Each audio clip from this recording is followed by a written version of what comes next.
welcome to the show. We're going to have some fun over the next few minutes, and it's all because of this incredible gas-saving device called the Tornado.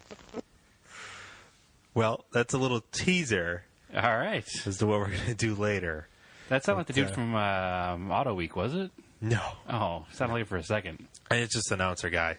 Okay. Announcer guy voice. But anyway, Brad, take it away. Welcome to episode 77 of Auto Off Topic. I'm Andrew. And I'm Brad. And this is Auto Off Topic. Keep doing the intro.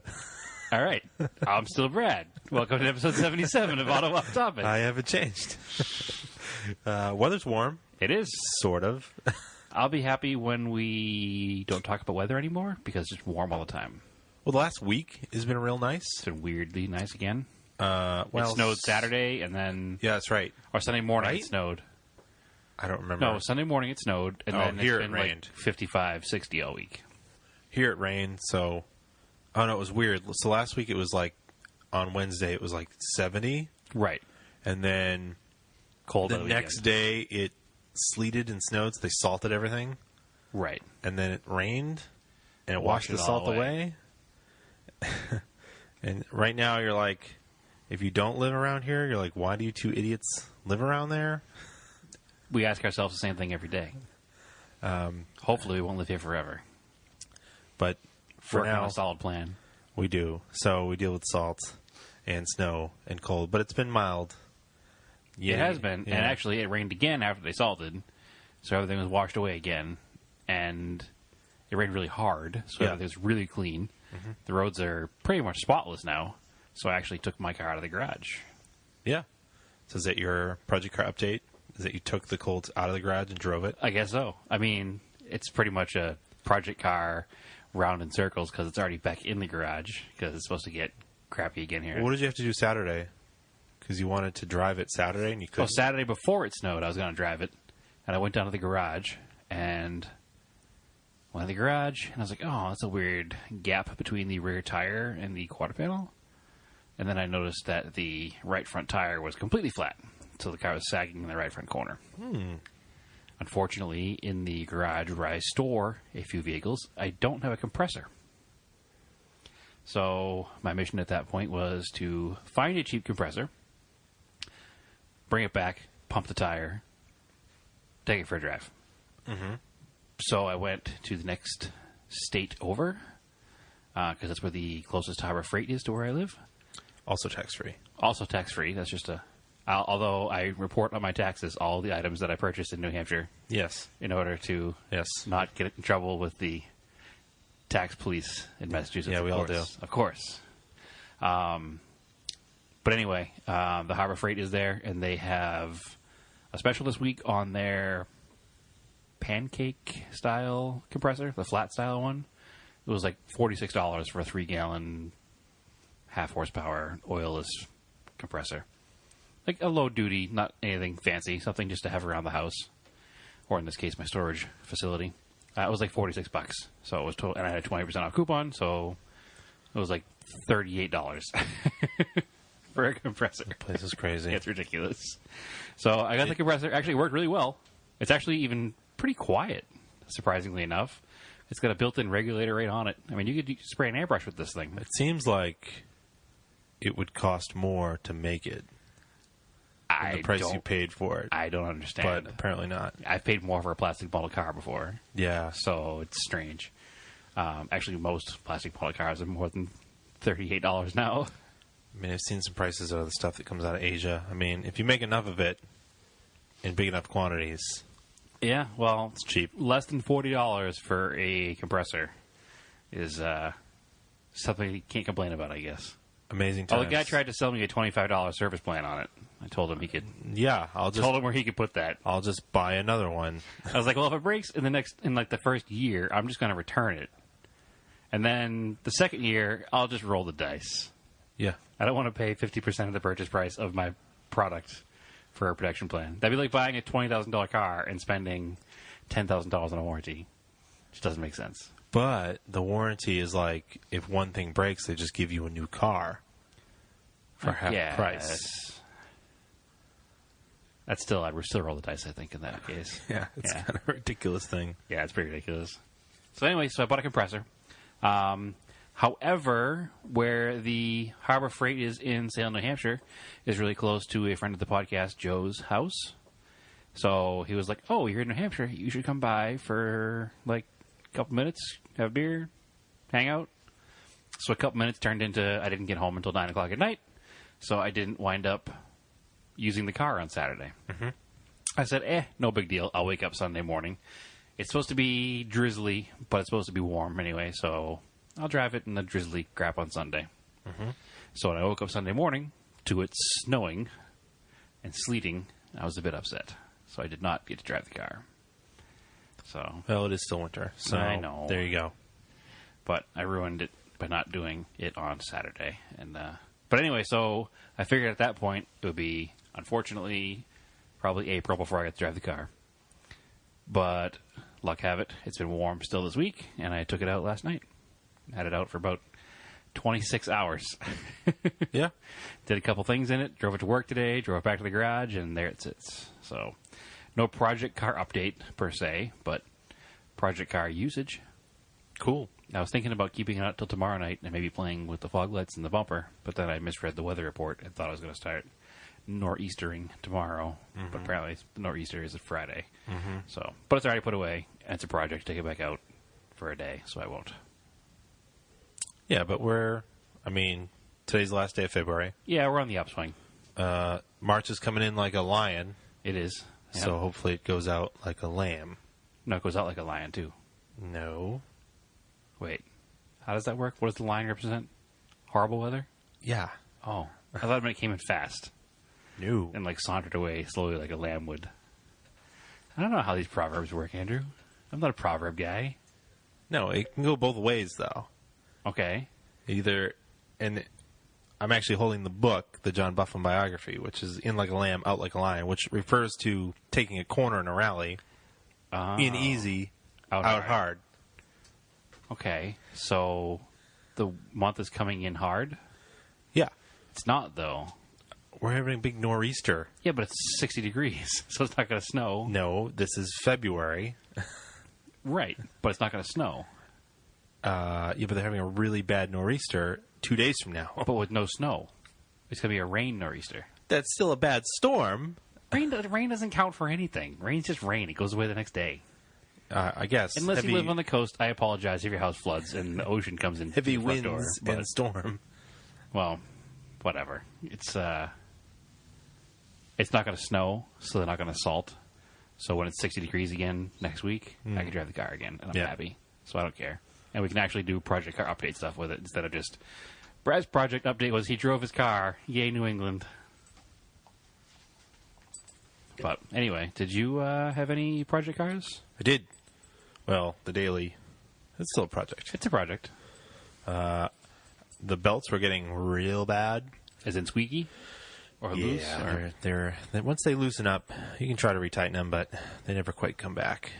So I needed to put new ones in. I was putting it off for a little bit, and then the other morning I went to leave the house, and they just squealed like nearly all the way down the street. Whoops. To the traffic light. It wasn't even that damp out, so I swapped those the other day. Nice and quiet. Wasn't without drama, though, wasn't it? Oh, yeah, I shattered the tensioner. Right. Because it was frozen with rust. Which is probably leading to the squealy loose belts. No. Solid, not moving tensioner? It's not supposed to. It's a manual tensioner. Once you okay. set it, it should stay set. Okay. I was thinking of a No, it doesn't have an spring-loaded auto doesn't- tensioner. That's the thing. If you had an auto tensioner on your belts, you usually don't hear them squeak because it tightens as they get older and wear in. That's why I thought it was squeaking, yeah. because your auto tensioner was frozen from rust. That's what I thought No. in my head. Not being a Subaru owner, No. because I'm not out like a sheep or the lamb. I'm not a sheep. I don't have a Subaru. Whatever. Sorry, Subaru owners. It's literally the same setup. It was on Stephanie's Outback. It's the same on Joe's Forester. It's the same Right. on another car we have at work. It's the same on my car. And it's just these two belt. It's simple Yeah. because it's a two belt. It's way easier than other serpentine belts. Yeah, in no, some cars. I give you crap for owning Subarus, but I don't have no problem with them. I just don't happen to own any. If I got a good deal on a WRX, I don't want to. Yeah. So anyway, that was, and then the power steering was like notchy because it was skipping. It was skipping. Yeah. Yeah, it was the alternator, and the power steering is driven on the same belt. However, as DSM and Galant VR4 people, we're used to notchy power steering because they always slip at high RPMs. Yeah, because it's a V belt, Yeah. which is the oldest, most annoying style belt. Like, Oh, whatever.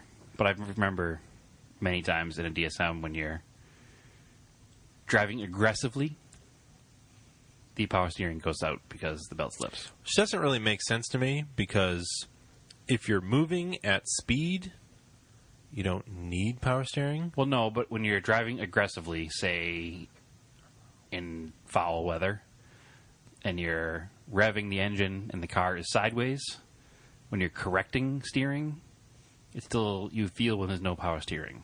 Yes, you just turn through it. Wait, I'm not saying I couldn't do it. I'm just saying I noticed that it was gone. Yeah. Most of my cars don't even have power steering. That's not a big deal. I'm just saying, whatever. Moving on, Andrew. What else did you do to your Subaru? It had that misfire I was talking Subaru. about. Yes. So I did coils and plugs. It had the wrong plugs in it. And one of the coil packs from a previous, someone replacing the plugs, was broken. The plug was broken to it. So it was loose. That would cause a misfire for sure. Yep.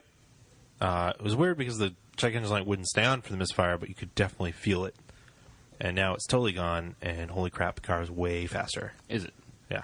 You're running on 4 cylinders now, which is good. Yeah. As opposed to only sometimes. Yeah. And of course, replaced the coil pack connector, which I had bought 4 because I know they get really brittle. And And a lot of heat down where they are. I expected them to break, take them off, and 3 of them came off perfectly fine, and then one was already broken when I got there. So that was pretty good on me to already have them, and they're super easy to swap. Okay. But I learned that because I did I did plugs on Jordan's STI one day, and the connector broke. Then we had to get a new one. So Okay. I don't remember that, but makes sense. yep. And then I tried to fix the evap leak because I found some forum threads about stuff saying it was evap solenoid possibly, and they get brittle and they crack. That's the one that you can't clear the code because it's not setting readiness. No, it will set a check engine light and then show ready. But as soon as you clear the code, the readiness goes away. But you Okay. can't go get a sticker because the check engine light's on. The vicious circle begins. Yeah. Okay. That has a vacuum tee that comes out underneath it. That is this weird, it's like a vacuum tee and then a smaller adapter. Like, they could have just put one solid line. So that little adapter thing was, like, shattered. Okay. And it's plastic. So I thought maybe that was the leak, so I put a brass tee fitting in I there. think it probably was a leak. And then new silicone lines that I had. Mm-hmm. So definitely good idea if you've got a turbo car. Was that a good idea? Yes. Yeah. I got like 10 feet of 4 mil and 10 feet of 6 mil silicone hose like a year ago Just to replace everything? from HPS. No, I got it actually for the Galant, Okay. but I just bought a ton of it because I have 3 turbo cars. And so I still have plenty to fix up. My car? Yeah, well, no, my Galant. Aww. Because those are all old. That's the problem. When you have a vacuum leak and you want to go to the brick and mortar store to get the stuff, all it is washer hose. Mm-hmm. That's all they have, ever. And eventually that stuff dries out so fast, Yeah. and it's just junk. And the factory the factory formed lines that are on the Subaru are 14 years old, 160,000 miles on them. Oh, actually, almost 170,000 miles. They basically had turned to plastic. Yeah. And as soon as If I you touch them, they break. yeah, they just shattered. So I replaced them with the silicone ones. I was like, maybe it'll work. No, it didn't. So I'm just going to have it smoke tested. That's Find out where there might be another leak. I mean, you probably fixed a few leaks. It's a small leak, so it's not a gross leak. So Yeah. You probably fixed a few small probably leaks. just one. And there's one left somewhere. It's probably the filler neck. But it's just easier to just pay someone to smoke test it and then not chase Chase it the forever. problem forever. Yeah. And the worst part is that in Mass, there's rolling 15-year exemption. So if I go, the car's 14 years old, But you need a sticker this I year. need a sticker this year. Yeah. One more year, it wouldn't have mattered. Yeah, but you still want to fix it. Yeah. Yeah, because I don't know. Every time the check engine light on, I'm like, it's probably the EVAP, but I have to check it every time to make sure it's not something else. Which the scan gauge makes it super easy. One touch button. Yep. Yeah, that's true. And it tells me, and then I clear it. So Yeah, that's it's true. super I actually easy. was playing with the scan gauge today. Yeah. On the fuel settings on it, where you can adjust how much fuel costs every time you fill up. and how I many haven't done gallons that you yet. take. I keep meaning to do that. It's really interesting because it will break down cost of each trip you take. Really? So you can find out exactly what each pay to go to work every day, and exactly what it pays for me to come down here to do a podcast on Wednesday nights. Okay, well, I'm not paying you for that. That's fine. I'm just saying. But I mean, it figures out everything to the penny. So it would have been actually really helpful to have when I was more actively towing cars for money. Oh, that's So a good point. I could easily, pinpoint my exhaust cost, my fuel cost. Yep. I mean, I had a pretty obviously good idea of it, but it'd be easier. I just said idea. Look at that. I Yeah. made fun of you when I said it. I'd have a good idea about it and could more accurately charge. Yeah, for the that's- trips. It's good for that. All right. Yeah. So that is a useful Yeah. device. No, I'm loving this. I gotta get into it more because there's some other stuff that you can do to it. So, Well, with the diesel, I have a few less things I can to keep track of. but there's extra like X mode where you can go on their website and look up your truck, and if there's codes for it, there's other gauge stuff that can be added. Oh, I didn't know that. Yeah, I'll have to figure that it's out next. expandable. Yep. That's cool. Yeah, it's just as it sits out of the box, it's kind of neat. Yeah. And I actually took it out of my truck the other day Yeah. to put it in a car to clear a code in a car Yeah. There you go. because it was just a car at work. I couldn't find the tech with the snap-on scan gauge, and I was like, I know what I can do. Yeah. I can use my scan gauge. It'd be good for like if you go to like Craigslist and you go buy a car and it has check engine light on. Find out exactly what it is. Yeah, it's a good device. And then I had so there was a Cobb tuning SF intake that came with the car. What does SF stand for? I don't know. But it was funny because it was actually my intake that I had on my STI that I sold to Keith when I got rid of my STI. He never put it on the car. And yeah, Keith is the old owner of this car, and he Yeah. never put it on. But he bought a new filter, and he gave it back to me with the car. Oh, awesome! So it's a brand new filter. But the crazy thing was I bought the intake before Cobb had come out with the cold air box for it that you could buy separately. Okay, So eventually I have to buy that. Well, it's like a heat shield box, but right. anyway, I mean, I remembered what it sounded like before, and so it's like just super quiet exhaust, and all you hear is induction noise. So it's kind of like your STI was because that your car now has an STI exhaust on it, and the intake you had in your STI. It has, yeah, basically it has the same downpipe that was on my STI, And and a stock STI exhaust. yeah, Yeah. it Although- feels about as quick as my stock STI did. Yeah. It feels pretty quick. But yeah, just hearing because now you can hear the induction, and then when you let off the blow-off valve, the sound travels back through the intake. So That's cool. it's pretty cool. It's pretty, That's the coolest part of a turbo car is the noises it makes. yes. So I get it. That, however, is not helping my fuel mileage. Probably or it not. didn't the other day. I was like, oh, this sounds amazing. Well, I know that like the 2 days I drove your car, I used a lot more fuel than you normally do because it had been a while since I drove a turbo car, so I was in it all the time. Yep. Anything else? No project car stuff. I haven't touched myself, I don't think. Yeah, that's it. That's all I have. Yeah, I haven't done much of anything. So, a little guest appearance. I hear Enzo barking upstairs. I don't really hear it in the mics, though. Okay, good. So I just made a point for nothing. He might be there. I can't tell. I'm sure they can hear it. They usually pick up on it. Yeah. What? Well, I kind of adjusted stuff. The I think Scale Project car updates. No. You brought a couple things. I did. I brought some show and tell to show you, which I already did, but we can go over them real quick. I haven't. Oh, I thought you were saving them for the show. No, I You said haven't. show and tell. Like, Yeah, well, I can't show them on the radio here, so I was showing them to you and telling you about them. But I can't say enough about these Tarmac Works diecast cars that I've been singing the praises of since our Hot Wheels episode with Jim a few weeks back. Mm-hmm. I picked up a couple more that weren't Mitsubishis. Yep. An E30 touring car with the Jägermeister livery. Yep. Which is actually from the DTM series in '92. It's 1/64 scale, Hot Wheels car size, and I can't even explain how nice it is. So I always say I'll take pictures of stuff and put it on the Auto Off Topic Instagram page. Yeah, why don't you? And I will this time, I promise. I won't even put them away. I will take pictures. Yeah, I'll either make you do it before you leave here, or you can at least take the pictures. That's a valid point. Well, I don't have my quote-unquote softbox here to take pictures. Well, then do it when you get home and share it with the listeners, because And we did find out a lot of people really enjoy scale cars. They do, yeah. Strangely enough, that was a very lot of feedback, positive feedback from the Hot Wheels episode. So there'll be more stuff in the future. Sat on my headphone cable here and almost ripped my headphones off my head. And the other Tarmac Works diecast car that I brought here is an EG Civic race car. Not sure what race series it's from. It says Group N, which I think was part of the Japanese touring cars. I have no idea. JGTC. Regardless, it was a cool-looking livery, and I've always liked EG Civic hatchbacks and race car ones specifically. So, again, Tarmac Works diecast cars. They're way too nice for what they are and what they cost.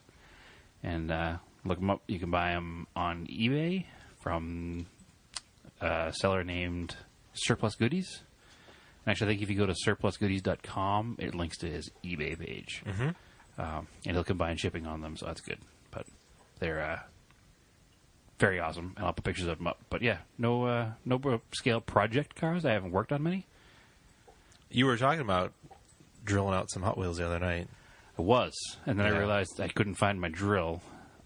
It's in storage somewhere due to life events. But I was trying to do it with a Dremel, and it's not an adjustable speed Dremel. It has 2 speeds, fast and faster. Yeah. So it was hard to control the drill speed. Yeah, because you just need to knock off the head of the rivet, right? Yeah, so it was which is too much. So at the fast drill speed, it would just drill through the center of the rivet instead of taking it off the way it's supposed to. I still haven't done one yet. Yeah. I should probably do it. So I found my drill.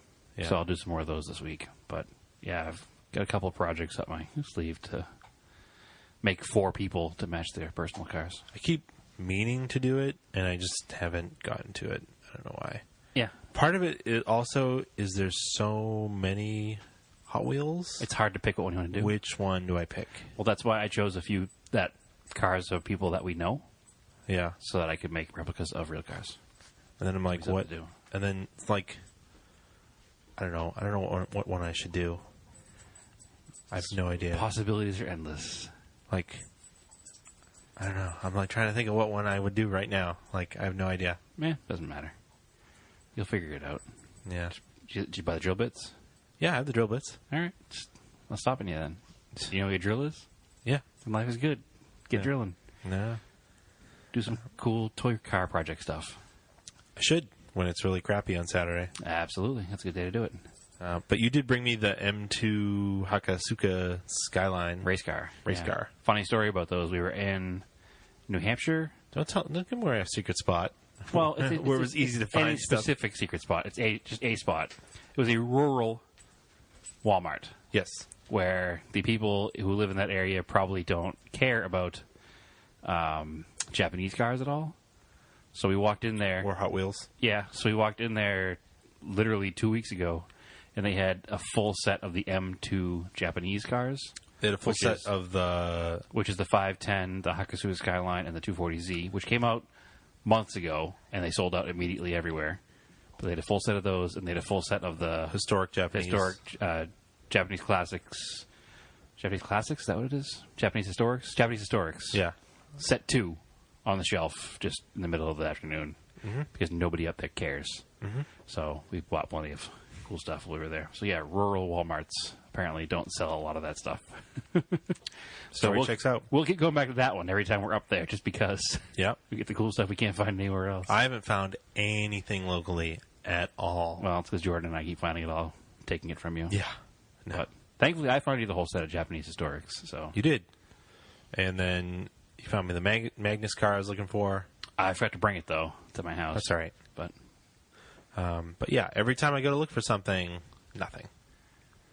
oh, you just got to be Do you know if a loser in life and not do anything but go to Walmart's and Toys R Us's, and you'll find is everything. the Toys R Us near us? Is that one going out of business? I have no idea. That's where I found the Super Treasure Hunt Datsun pickup Hot Wheels. Yeah. So Well, good for you. you have it too now. Oh, I do? Yeah. Oh, okay. Jesus, Andrew. I don't know. Apparently I not. sort of know, but I don't know. Apparently not. Anyway, events coming up. Southern New Hampshire Cars and Coffee starts. The first one is March 25th. March 25th. Yep, that's You- the one at the Coffee what? What's the name of that place? The Coffee Factory. Coffee Factory. Thank you. Yep. In Salem, New Hampshire. Yeah, It's Cool in Strip the- Mall. Yeah, it's in Just the, Google Coffee Factory, Salem, New Yeah, Hampshire. I think it's a TJ Maxx and a New Hampshire liquor store. Yes. And the EB GameStop, whatever it's called today. Yep. In that same plaza. That's usually a pretty good one as far as size goes. And they're Pretty if you go on variety their of things. Facebook page, they're going to be posting all their Yeah, they're events. they're very active on the Facebook page, and they keep a lot of photos of the events, and they share other events as well from their page. So definitely check that out. It's called Southern New Hampshire Cars and Coffee on Facebook. But yeah, we got the official word that March 25th is the first show, so I'm excited to start doing car stuff again soon. So what else is going on tonight, Andrew? Not much. I don't know, just some fun stuff tonight. I loved watching infomercials when I was a kid, especially when they were for like weird car gadgets. You're a weird kid. I'm a weird kid, and Is especially this where our intro came in for the show Yeah. about the tornado? yeah, especially like gadgets that clearly don't work, Okay. and it's usually about fuel consumption. Right. Like the government's holding back the secrets to the 100-mile-per-gallon engine? Yes. Yes. Yes, that is an old urban legend that one guy has invented that, and then when he presented it to the big Yes. three, he has mysteriously Disappeared forever. Yeah. I think they've covered most of that on like Mythbusters and stuff. They Oh, tried yeah. a few of those Oh, yeah. devices. Yeah. And it's always fun because it's just so goofy. Like, do you remember split fire plugs? I do. I can't remember. I know there was an ad campaign for it, but I can't remember the jingle because I was trying to think of it Oh, earlier. well, I got it for you. Oh, excellent. All I could think of was Crossfire, like the game. No. Like, Crossfire! Nope. Ready? Oh, I think I am, yes. No other premium price spark plug can take you there. Enter the performance zone. Wow. Only with Splitfire Performance V spark plugs. Get your passing gear, you're gone. Splitfire Performance V means more horsepower and better mileage. The difference in gas mileage has been fantastic. And now, get Splitfire V Performance for life. New Splitfire Triple Platinum Lifetime Spark Plugs. Lifetime. Enter Yep. the performance zone. Only with Splitfire Performance V's. Guaranteed. That was No very other- aggressive. It was very aggressive. Now, would it surprise you? So they claimed that their V electro design improved combustion by allowing the ignited flame to pass through the gap in the electrode instead of around it. This doesn't make any sense. Doesn't make any sense at all. It doesn't matter where, as long as the spark happens at the spark plug, it doesn't really matter where it happens. Like, So, what if we made it into a W? yeah, Would that make it more efficient by their logic? yeah, apparently. Because all I can think of now is the Saturday Night Live sketch where they're making fun of like the Gillette Mach 3 blade. like keep adding Mach blades. 18. Yeah. The 10th blade shaves the first layer of skin. Yeah, yeah. Like the 12th blade doesn't even do Doesn't anything. even do anything. Yeah. So yeah, I remember the commercials for those. I remember debating in high school whether or not those worked with people who weren't really car people who Yeah. saw those commercials Yeah. and decided that they needed them for their. Well, hold on. They needed them for their wide track Pontiac Grand Prix. Yeah. It was Well- a great ad campaign. When you hit passing gear, you really go. Yeah. So, Hit passing gear, you're gone. yeah. It was very matter of fact. Yeah. It wasn't a very exciting statement. It's just he was a very. I pictured that guy wearing a cowboy hat. Was he wearing a cowboy hat? No, it was just a suit and tie. Excellent. Hit passing gear, you're gone. What is passing gear? I assume it's one under Top Gear, because Top Gear would be an overdrive. So on a 5-speed, fourth gear would be passing gear, I think. Would it shock you to learn that the United States Federal Trade Commission charged Splitfire with deceptive advertising in 1997? Actually, I think it would shock me to learn that, because that means that the FTC actually studied this Yeah. to prove it didn't work. So the spark plug maker settled the charges with the FTC, and Splitfire was then prohibited from making deceptive claims about fuel economy or emissions. But could they still tell you that when you hit passing gear, it'd be gone? Maybe. I think probably anytime you put new spark plugs in your car, you're going to get better fuel economy, and it's going to perform better. Yes. New spark plugs will always make passing gear work better. Yes. As I proved this week when I put new spark plugs in my car. Well, it wasn't just spark plugs in your case. In your case, it was the coil that didn't actually do anything. Yeah. So that helped a lot. Yeah. I don't think these Splitfire spark plugs would have helped with your broken coil. No, it's just, That's good advertising, though. I like that. I miss commercials like that. no. It's just like, I just remember that. It was like, God, they advertised the crap out of those. Mm-hmm. And I don't know anybody that actually used them. Because most of our friends are smart people. Yeah. I would assume that none of our listeners use them either. No. But, no, that was a fun one. And then I think it came out much like in the mid-2000s, the Fuel Saver Tornado. Yes, the one that makes a vortex of air Yes. in your... Yes. So I remember that was the commercial. It makes a vortex of air. And the explanation of the vortex of air was one of those toys where you connect two 2-liter soda bottles with water. Fun and then fact. And then you spin it and make a tornado. Fun fact, Yeah. those toys that connect 2-liter bottles of water Yeah. were invented in Marblehead, Massachusetts. Really? Really. And the I only... thought you took 2 bottle caps, drilled a hole in them, and then glued them together. That's how you made them if you were poor. Okay. If you weren't poor, you bought the actual device to connect 2 bottles together that was invented in Marblehead, Massachusetts. How do you know that? And is still made in Marblehead, Massachusetts. What? And people I went to high school with, Yeah. because the company came out when we were in high school, got jobs there in the packaging factory, Yeah. and 2 of them, 20 years later, made a career out of it and still work there. The company still sells these? The company still sells these, and the same employees that were their first employees that went to high school with me still work there today. And it's just a coupler to couple 2. Literally, it's 2 threaded things for 2-liter bottles. They're made in the USA? Yeah. All right. Yeah, All right. I don't know where the factory. I assume maybe they're not made in the USA anymore. Maybe they are. I don't know, but they're at least packaged in Marblehead. Shipped from Marblehead, Massachusetts. I remember when they got the jobs there. It was like they worked in a trailer, and it was the most sketchy thing ever in like some dude's backyard. And then 20 years later, they're still working for the tornado bottle guy. I don't know what they called it, but tornado tube or something. I'm looking it up. Soda Bottle tornado. Yeah, that's so weird that is a thing. Yep, tornado tubes. Yeah. That's what it's called. Teacher source. I don't know. I guess it teaches. Tornado in a bottle. Science experiments. And if you look at it, it'll say that it comes from Marblehead. Weird. Somewhere along that. I mean, there might be knockoffs now. It's like it's an impressive thing when you're like 10 and you're like, wow, that's neat. And now it's just like, okay, you took 2 soda bottles and you stuck them together. It's an impressive thing that somebody made a career That out is of also selling impressive. these tubes. And somebody is probably a millionaire. So, Yeah, Marblehead's not a cheap place to live. nope. So Yeah, so that was how they explained it. But the theory was that somehow that air is like traveling in a straight line through your intake, right? It's not moving around at all. And then by swirling it inside of your intake tube, you're going to get better combustion and fuel mixture. Which okay, so I'm already lost. no, that does happen as air enters your combustion chamber as it Yeah. goes through the metal part of your intake. Well, that was the whole thing with the hemispherical head design. They made a swirling mixture. It was part of it. yeah, 100% was part of it. No, there's different theories on the way heads are set up. I agree, Yeah. but I'm saying that was part of the way the advertising for that was. It made a swirling part air. of advertising. Yeah.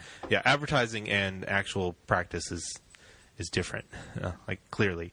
But it's like Yeah, I mean, it's kind of like a variable intake runner intake. Works in the same principle, but it actually works. Okay. And I understand, like, somebody wanting to think it would work.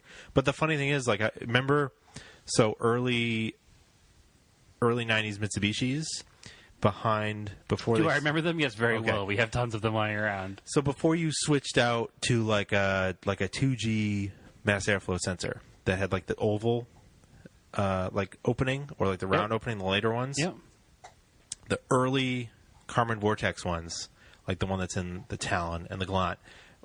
If you ever managed to find one of these cars stock or had one when they were stock, you could open up the intake and there was a cardboard silencer in there Yes. that looks like one of these things. Yes. And you would pull it out because it restricts airflow.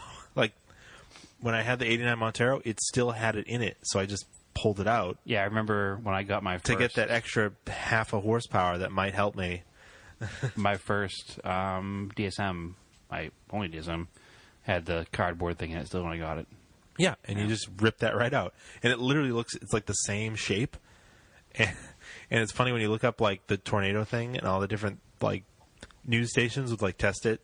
And there was one that was like tested on their news van. It was like without 11 miles per gallon, with 10.2 miles per gallon. Like Oh, it got just- less? Yeah, it just restricts airflow. Yeah. This is just the dumbest thing. It's awesome. And then there's some comment I read where the guy's like, yeah, I bought a car that had it in there, and I didn't realize it was in there, and it broke apart and went into the engine and ruined 2 cylinders. Oh, man. It's just like this weird stamped sheet metal. And, and it's like it's like it's supposed to use like they describe it, it's like the vortex of like a turbofan engine in like a jet. Like it's the same principle. It's like, no, nothing moves. There's no moving parts. Oh, jeez. Yeah, it's no good. So that's a goofy one. Do you have a sound clip of that one? I just have like Put a tornado in your engine. the whole infomercial, and it's. Oh, there's no sound clip to start that one with? I mean, I can play it. We're going to hear from enthusiastic users who, like you, are tired of paying today's sky-high gas prices, Right? and who are fighting back. And believe me, Fighting when you back. hear what our That one's got crappy audio, so we're not going to keep playing that one. But yeah, it's just So I'm looking at a picture of it right now on my monitor Yeah. in front of me. It looks of like... what? Of a tornado. Yeah, you remember what they look like, tornado. right? I didn't realize how cheaply Yeah, made they were. yeah. And I think they charge like $20 or something for it. $20. Yeah, It It's looks like killing. something you'd find in your kitchen to like slice an apple into 6 slices. It looks exactly like that thing. Yeah. Yeah. And it would leave the core out in the middle. Yeah. So they had one where that would go like in a regular intake tube. Then they'd have one, if you wanted to put it in your Camaro, it would go in the big round air cleaner on top of your car. It's just like, wow. Yeah. People bought them, I guess. I didn't hear anything about People it. are still buying them. The first link that comes up is eBay, $19.99. Tornado fuel Yeah. saver. And then, if you go on eBay too, I didn't realize this was a thing. I just learned about this like tonight. I just learned about this like a week ago, and I'll tell you a story when you're done talking about it, because I see the note here. Yeah, magnetic fuel savers. Yes. How do magnets work? Because they don't work with fuel. Oh, this isn't the one I was thinking you were going to talk about. You can skipped add- over the yeah. next one. Oh, I did skip over the next Yeah, one. but that's okay. We'll go back. I don't wanna- to it. I don't wanna miss it, 'cause I that's a good one. didn't realize that was a thing either. Yeah.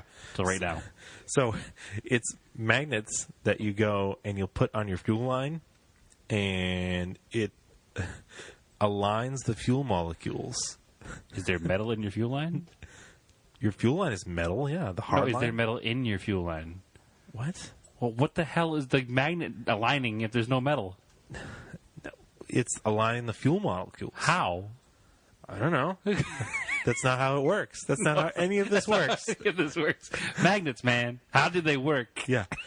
And because motor fuels are non-polar, Correct. you can't align them, and it wouldn't matter It anyways. wouldn't matter. It flows through the tube so fast it wouldn't do anything. Even if he could. No, the idea is that, like, molecules have a positive and negative charge or whatever, and Which that has nothing to do with magnets. it has everything to do with magnets, actually. No, but... okay, it does. But molecules aren't affected by... Yes, they are. Don't go down this road. No. Stop. All right, so I don't know science so well, but I know that magnets don't affect much that isn't made out of metal. Yes. So that the idea is that they're claiming that fuel has, like, say, iron in it. Okay. And you're, like, aligning all the iron molecules or something. Okay. And that this is going to give you, if all of your molecules enter your engine in the same direction, you're going to have better fuel economy. Yeah. Because it doesn't matter that they're being atomized by fuel injectors or, in your case, carburetors. This is ridiculous. Yeah, it's stupid. I mean, nobody should be surprised that I don't truly know how molecules work because I do drive carbureted cars. Yeah. So maybe you should put some magnetic fuel savers in there. Maybe. I don't know how I'd put them on my fuel lines, though, because they're all, like, rubber. The magnets might actually crush the rusty ones together, so... More than likely. I've never heard of that until right now. I don't... But, I mean, they sell magnets for everything. Like, supposedly, you put these magnets on your wrist, and they make you healthier. No, it doesn't work. No, of course it doesn't work. It doesn't do anything The at only all. thing magnets work for is, like, in a compass. Hanging things on my refrigerator. Yeah, or a compass. Yeah. There's a lot of things they work for, but none of this crazy, ridiculous crap do they work for. I've never heard of that before. I mean... I'm a fan now. Wrap some copper bands, then, around your fuel lines? No? Like those copper things? I don't know. I don't know what's going on anymore. If I had copper fuel lines... Listen, if you told me that I could make money selling magnetic fuel savers, I'm going to do it. Yeah. Capitalism rules, my friend. Yeah, I guess. I think my favorite one... Their money is now my money. And that I didn't realize was a thing is the Fuel Shark. Yes.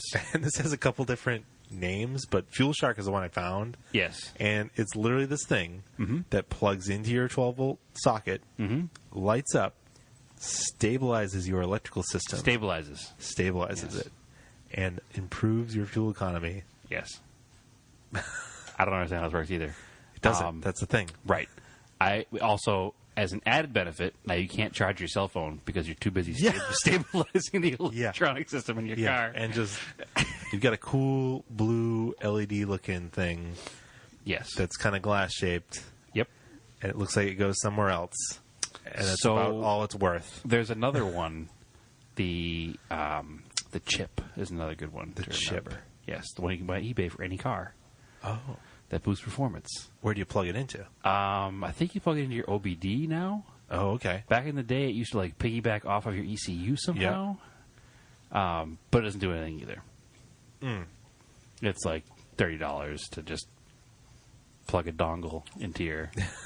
Just does nothing. Doesn't do anything. Just a black plastic cover. Yeah, pretty much all it is. And the other one, which I ran into at work on a customer's car... Yeah. I work at a body shop. We have a mechanic shop on site, and he's putting an engine in his kid's car the other day. And it's a Hyundai. Regardless, doesn't matter. But in his air intake, he cut a slot in the intake tube. Okay. After the filter or before? After the filter. Really?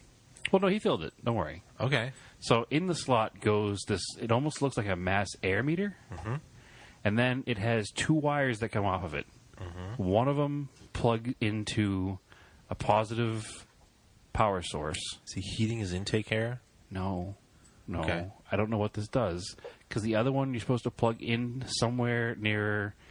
I don't know what it was plugged into. I followed it back to the firewall. I think it goes into a wire coming off of the ECU. Okay.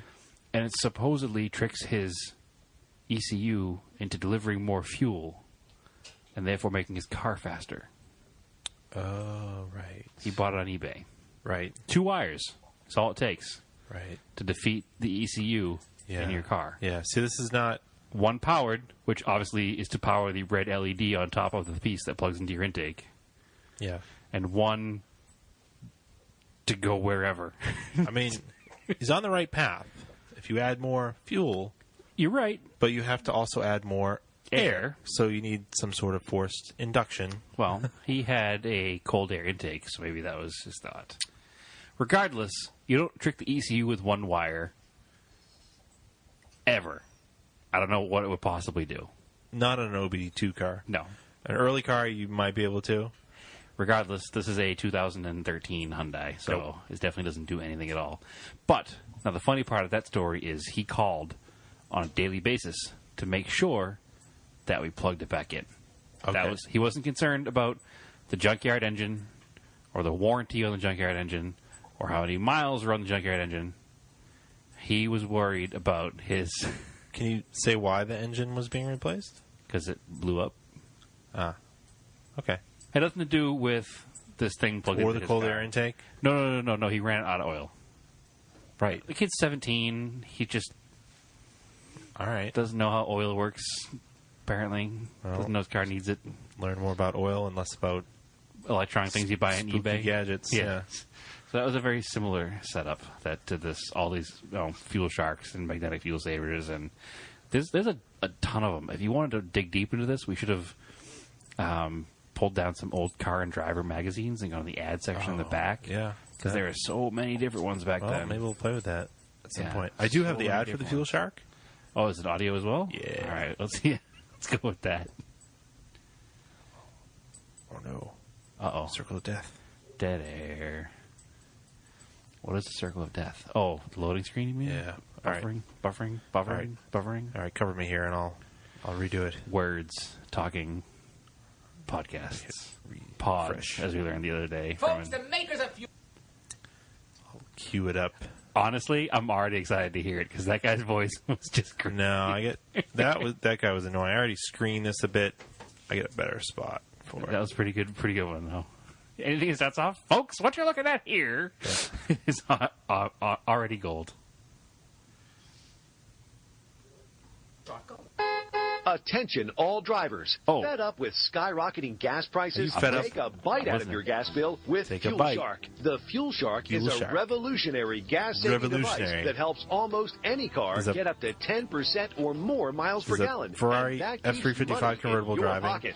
Fuel Shark is so easy to use. Just plug it into your car's cigarette lighter. Anyone The blue can use light it, tells Brad. you it's Anyone. working and The blue light saving tells me you it's money. working. No Yep. need for mechanics fumbling You don't need a around under mechanic. the hood or the Fumble hassle around of under the using hood. fuel Or additives. additives. Fuel Shark's technology has been successfully Used by tens of thousands thousands. of consumers to reduce fuel costs and favorably reviewed on news Favorably programs reviewed. nationwide. The Fuel Shark saves me 3 to 4 miles per gallon, and I really love it. How does it work? That guy sounds Your like a car's trusted electrical source. system powers everything from the windows to lights, and when it's not performing at peak levels, it can affect your gas mileage. Right? Fuel Shark's electro-balance technology helps regulate and optimize your car's electrical system. This helps your car's engine run more efficiently and use less it's gas. somehow- Join the tens of thousands of consumers I mean, saving maybe money it is on a gas placebo with effect that Fuel you Shark. think you have it. Wow. I just plug this into my lighter, the light comes on, and I'm ready to go. This is great. We're so confident you're going to love Fuel Shark that if you don't see an increase in your miles per gallon, you'll get your money back, guaranteed. The Fuel Shark works I wonder on how hard most it was to get your vehicles, money gas back. or diesel, no matter how old. Fuel Shark is safe for your car and so easy to use. So like Other a products 55 can cost Chevy. $100 or more, but through this special TV offer, the Fuel Shark can be $100 or yours more? for only $29.95. $29.95 and for it this lasts thing. for years. Call now to order Man, your did people Fuel get Shark. built. Take a I will say, Oh though, my that, God. so I just Googled Fuel Shark because I'd never heard of this one before. Yeah. I will say that $29.95 must have been their introductory You price. talk about robbing people. However, that must have been their introductory price Yeah. because now the first link that comes up is for $7.80 No, that at is Walmart. That's probably the knockoff one. You're not getting the genuine. No, it says Fuel Shark. Oh, okay. That is Yeah. the genuine Fuel Shark. I think it's a genuine Fuel Shark. I think it's now the other funny thing about the Fuel Shark, if you just Google the words Fuel Shark, the first two links are two different articles about it. About how terrible it is and it doesn't work. Both from Jalopnik. The first one is the Fuel Shark won't save you gas because it runs on bullshit. Yeah. And the second one is Fuel Shark wants us to apologize because they sell bullshit. So obviously Jalopnik has already put this to the test. Yeah. No, I don't even need to test it. I can just tell you it doesn't work. That's not how cars work. Yeah. Not at all. I mean, maybe there's some placebo effect that you're like, I installed it and now I'm driving I differently do- without realizing it. I do encourage our audience to go to Google Fuel Shark and click on the article that says the Fuel Shark won't save you gas because it runs on bullshit.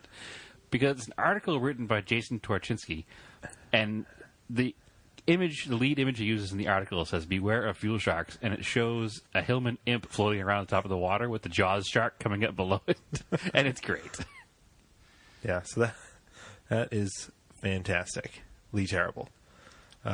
The official Fuel Shack website says that Fuel Shack makes a great gift. Yep. So you should expect one next year for Christmas. It would be a great Yankee swap gift, Yes. or some people call that a white elephant for you're not in New England. Yes. Yeah, it's under $10, and it's From Walmart, not Yeah. directly from Fuel Shack. No, it's terrible. And then so the other one I had was Company claims they sold over 100,000 of them. yeah, Times $29 a piece. Somebody's laughing all the way to the bank. yeah, no kidding.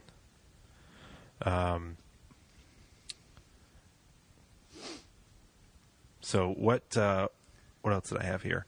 Oh, the other thing that apparently, I mean, I remember the commercials were pretty crazy, but New Finish, do you remember that stuff? I do. It was just polish. Yeah, but it's the way they advertise it, this stuff seems kind of weird. It's just bogus. polish. It's the same stuff that I think it was just repackaged Armor All or something. Yeah, it has. Or Turtle Wax. Yeah, it's got 800 Amazon reviews. People swear by it.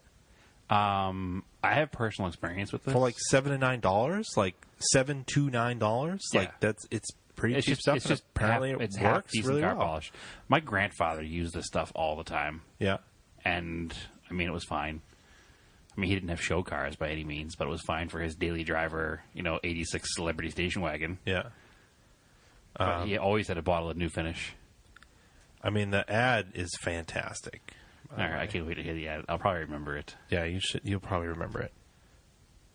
This beaker contains a solution of sulfuric acid. Look what it does to this strip of metal. Ruined We're it. going to use this same powerful acid to demonstrate the protective power of New Finish polysealant.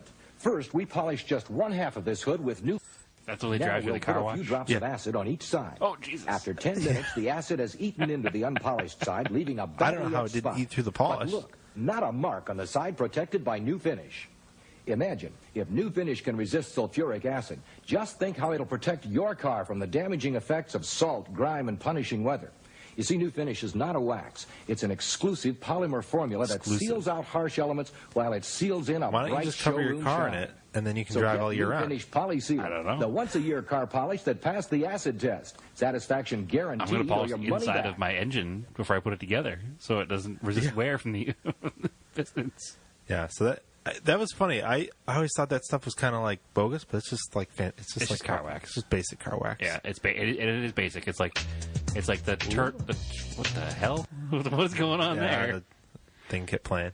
Yeah, I don't know what else you're looking at there, but it didn't sound family friendly.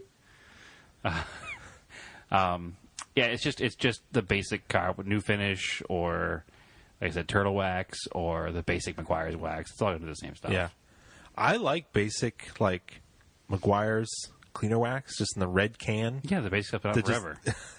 it smells really It used good. to be called Gold Class, I think. and it just works. Yeah. Because I don't know, I the Tech Wax is really, really good, But but it's $20. Well, the good thing about the Tech Wax when you're doing a more modern car is black trim. It doesn't make the trim white. It still kind of does, but Or make it different. Maybe I'm thinking of a different one. it's not supposed to. But if you get too much on there, it does. Well, yeah. I mean, if you you're- just touch it with it, it's not gonna Yeah. affect it. You have to tape everything up like with some cheaper waxes. No, so those are some fun ones. I thought I'd do something a little different tonight. There are more out there. Do you remember twin tires? Twin tires? Yeah. No. They required a special wheel. Twin tires? Yeah. They came out in the 80s. Oh, I think don't somebody remember posted that to the Radwood group. Oh, really? I don't Yeah. remember who made them, but it required a special wheel, and it was like you had dualies in all four corners of your car. And the theory behind it was the center channel between two tires would be really good at evacuating water. Okay. Kind of like an Aquatrid, which Okay. is true. Oh. And that it would also, if you got a flat tire, you'd only get half of your tire flat, and you could drive home. Okay. That was the theory. But the negative was obviously the cost. It Yeah. required different wheels. It required 2 tires per corner of the car, and it required and it made a smaller contact patch for the same width because you had 2 round tires in the ground. Yeah. So Yeah, didn't and you had catch on. less. You had less contact patch. Yeah, that's what I'm saying. Less contact patch. Yeah. because you had 2 separate tires in each wheel. So that was they tried that. It was either the late '80s, the early '90s. I remember I think it was a Porsche 911, in the ads. remember Aquatred tires? That remind me. Yeah, those Goodyears. Those were Yeah. legit. I mean, that was Yeah. it was a big center channel to channel water away. Which, if you look at a lot of tires now, a lot of tires adopted that design after the Aquatred came out. So that actually Yeah. worked. That wasn't a Yeah, scam. that totally works. Yeah. That's real. That science works. Mm-hmm. But it was just funny, all that stuff. Oh, there's a lot of it. And I have a lot of hot rod magazines and stuff going back to the 70s. Yeah. And there's been stuff since the dawn of time. Oh, if you watch the infomercial for the Tornado, it like cites Hot Rod Magazine of like choosing it like product of the month, and so it's like some of the stuff's like paid for. Oh, of course it is. Like, come on.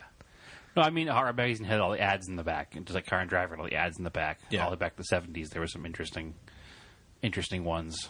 I can't think of them off the top of my head right now, but it was a lot of stuff that was touted fuel savings. You know what I've always especially been in the curious 70s. about is the stuff you'd spray on your license plate. Yep, they tested that somewhere. It didn't work either. Like, Supposed to make it invisible to photo radar. yeah, and then I think it would like if you hit it with a flash, it would just totally obliterate it. Like you Yeah. wouldn't be able to read it. Like that, I don't Didn't think work- that works didn't either. work Yeah. either. No. And plus, that's also completely illegal to try to block your license plate from a photo radar. Yes. Completely illegal. Auto Off Topic does not recommend you No, don't do block that. your license plate from photo radar. And then like, I don't know. I've never used a really expensive radar detector, so I don't know if they actually work or not. I know some people who swear by like the Valentine yes. one and the other ones, but my experience with radar detectors is with modern radar, it's laser and it's on-off technology. So Yeah, we've been told that it's like once they see you, it's too late. It's too late. Yeah, like they hit it, it'll go off, and you slow down, and maybe they'll be like, "All right, he slowed down, I'll leave him alone." Yeah, But we have. I've never had one. Yeah, Never tried one. I remember in the 80s, my father had one. I remember every time he'd pull up like around a corner, and there's a building in front of you with an alarm, like the radar detector would go off. really. Yeah. Yeah, I don't know. So there's a bunch of people that swear by them. I don't know. Yeah, because I remember he used to all these false positives. You know, he was like, "All right, that's a false positive. That's a false positive. Drive by an airport, you'd That's get a it. false positive." I'm like, "Would a cop be smart to sit where all these false positives are?" Yeah, right. But I don't think that they're very popular at all in the general public anymore. You know, that's I don't think people kind do of it. I think- fell out of favor. I think stuff like Waze kind of. Yeah, I mean, like people used to use the club on their cars to prevent theft. You don't see Oh. clubs on cars anymore. I have recently a couple times. Oh, really? An older car, probably owned by an older person. I'd assume It was like a newer car. probably owned by the same person who used it in the 80s. Probably an older person. Yeah, because I don't know. What was the?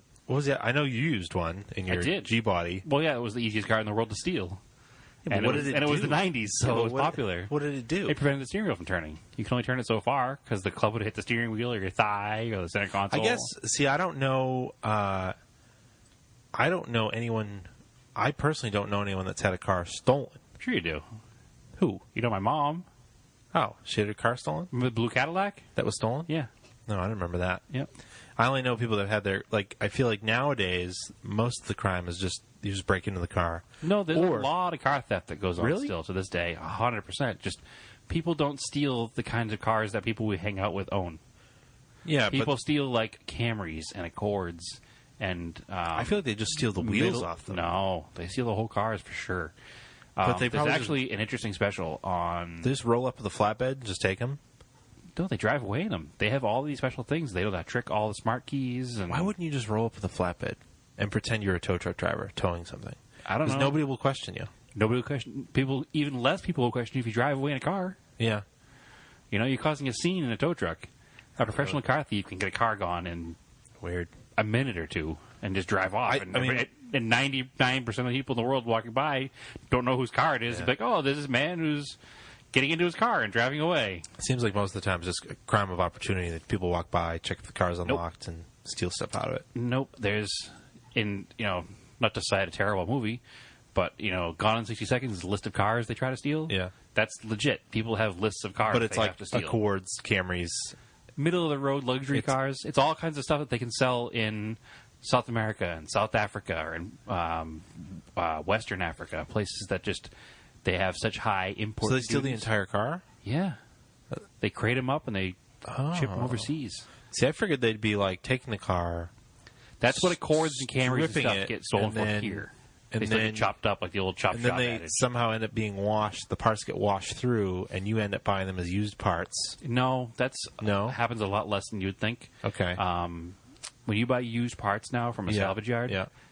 there has to be a VIN number associated with it. Okay. And that VIN number has to come back clean. If it comes back to a stolen car, they can't sell. They can't legally sell the parts. I'm not saying it doesn't happen because obviously it does. Like if you have a car that you buy from a salvage auction, and I know at least in Massachusetts, I'm not sure about other states, but if you want to rebuild a car, You have to have it inspected, Max. you have to have it inspected after it's rebuilt, and you have to have receipts for all the parts, and the receipts have to have VIN numbers on them that match VIN numbers on the parts, and those all have to come back as clean, non-stolen parts. So it's all logged, and that's why you see a lot of junkyards now are owned by like LKQ. Because they have the manpower. They have the manpower and they have the money behind it to organize all that stuff and do it the way the federal regulations are nowadays. I did not know That's all why that. the pick apart is kind of falling out of favor to the corporate junkyard, unfortunately. Bummer. We Just should like anything. we should go junkyard diving this summer. We haven't done that in a while. I'm down all the time. I'm down. All right. Well, anyway, we're going to call that an episode. All right. So That was if you random conversations of the evening tonight. yeah, whatever. But well, before you go, I was saying there was a special I was watching. Oh yeah. I don't know if it was on Netflix or if it was on YouTube, but it was about carjackers in New Jersey, and it was just like undercover video followed them along. I think they talked about that on the Smoking Tire. Did they? Yeah. But it was like armed carjacking, Some of it was. Yeah, the dude was talking about like packing guns in, and like Camden. yeah. Well, it was Camden because Camden's the car theft capital of the country. Yeah.